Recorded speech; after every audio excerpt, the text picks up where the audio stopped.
affectionately known as FPJ of Manual to Life. Hi, good afternoon. First tanong ko kay Sir Jonathan or kay Inigo. Kasi you have your single, Catching Feelings, which is still out. And hindi ba masyadong early pa for a new single? Or this is still the perfect time to launch the new single, Adios?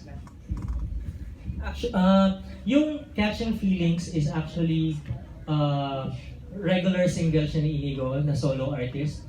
And then at the same time, para lumawak yung audience, naggagawa kami ng mga collaborations kasi syempre merong audience na matatap from Singapore, merong audience na matatap from Australia. Like si Wenji, yung ginawa ni Inigo na collaboration kay Wenji, not really his main single, pero dahil si Wenji may audience siya sa Australia, edi i-check out nila kung ano pa yung ibang songs ni Inigo.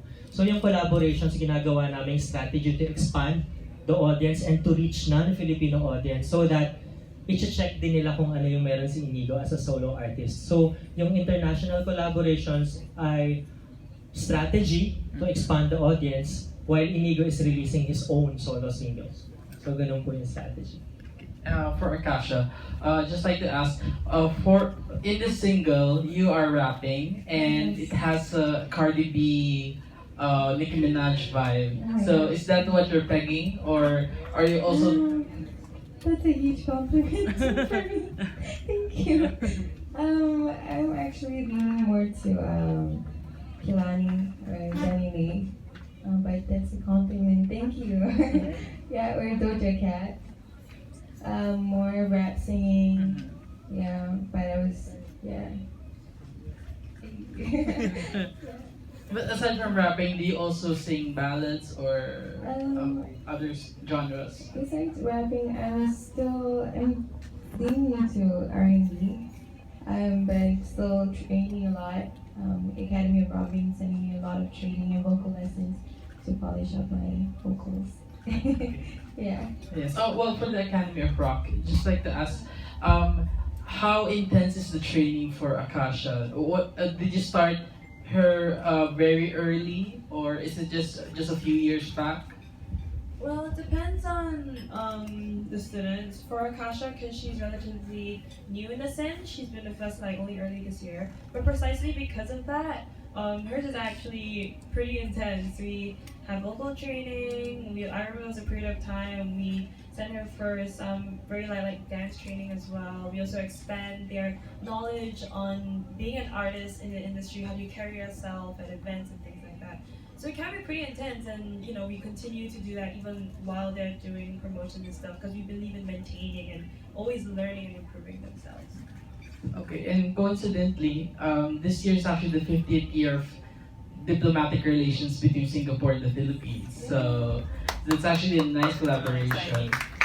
And going on, my next question again would be for Sir Jonathan. Kasi there's also another record label which is Tarsier Records. Yeah. Ano po yung pagkakaiba niya with Star Music?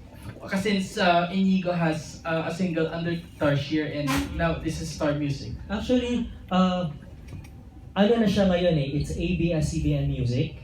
So ABS-CBN Music, under ABS-CBN Music, may mga different labels tayo based on genre. So, nandyan yung Star Music, which is the label for yung mga ano na natin, yung mga tentpole Star Music talents. Nandiyan sila Yang, nandiyan sila Sir Gary, nandiyan si Eric Santos, and then Star Pop for the young talents, nandiyan sila Maymay, sila Justin Vasquez, and so Star Pop. And then Tarsier is an electronic label na naka-focus sa international releases. So, nandun yung Tarsier Music. And then meron din tayong label na bagong ilo-launch yung DNA Music. DNA Music is for bands. And then, ayun, it's all under one big umbrella of ABS-CBN Music. So considered po ba to under Tarsier Music? Ang collaborations is considered under the umbrella of ABS-CBN Music and then released through Star Music. Okay. And last question na lang. Is there any other markets that you wanted to tap? Because aside from Southeast Asia, malay nyo may potential din siya in other markets, kasi Europe or gano'n. Ipopromote din namin. Since Inigo may exposure, meron kaming ginagawang exposure promotional activities sa Europe and the US, dadalhin din natin tong mga music na to doon sa territories. Thank you. Thank you. Thank you, FPJ. We are down to our last two questions. We have a question from Lance of Mix and Push.com. Hi Inigo, hi Akasha. Inigo, we all know naman na yung Asian music ngayon is getting recognized, like lalo na yung K-pop. And I don't know if you guys are familiar with 88 Rising. It's like an big Asian, time. it's composed, it's a group of Rich artists. Yes, Rich Brian from Indonesia, Joji who's half Japanese, may Korean, may Chinese. Yeah, so what do you think is the current situation? What can you say about the current situation of Asian music when it comes to representing it to the global stage?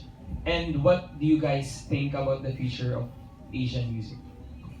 I think it's perfect timing for us to share our music globally.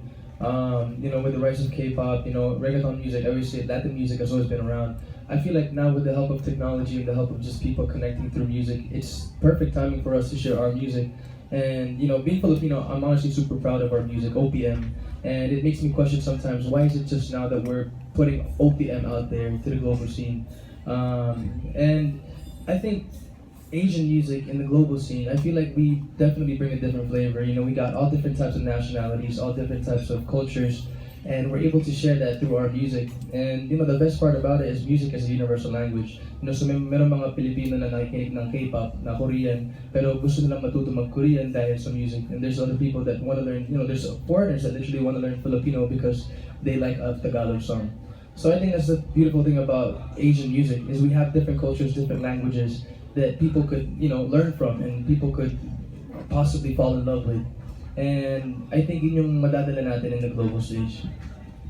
How about you, Akasha? He took the words right out of my mouth. So yes, I agree with Iñigo. It's definitely the time for us to, be out there. And I feel like they're more interested in Asian music now because, like you said, we bring a different, so diverse, and we bring a different flavor to it. It's unique, and something that they haven't heard of before or heard. So yeah. Inigo, since na-expose ka nga doon, nag-tour ka sa iba-ibang radio stations in US, and I think nag-BBC ka din. Yes.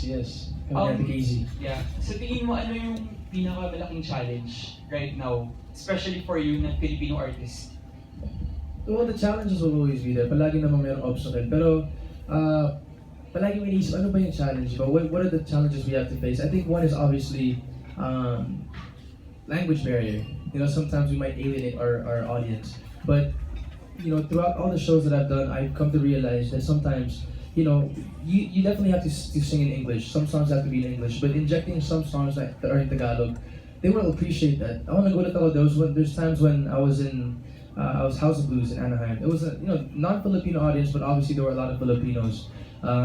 When I started singing Dahil Sa'yo, the crowd went crazy for it. And even when I went to Hawaii, all the Samoans, all the Hawaiians, they were like, this is actually really good. Like, this sounds like our music. To hear that from other nationalities, yun yung nakakatuwa. Kasi initially, being a Filipino going into internationally, isipin mo, magugustuhan ba ng ibang lahi yung lengguwahe ko o yung kanta na kinakanta ko?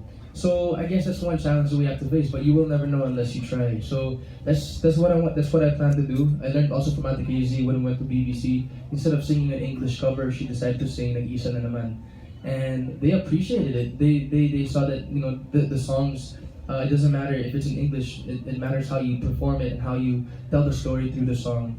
And siguro yun yung isang challenge na masasabi kong kailangan nating i-tackle. But more than tackling a challenge, I guess you just have to do it to know the outcome.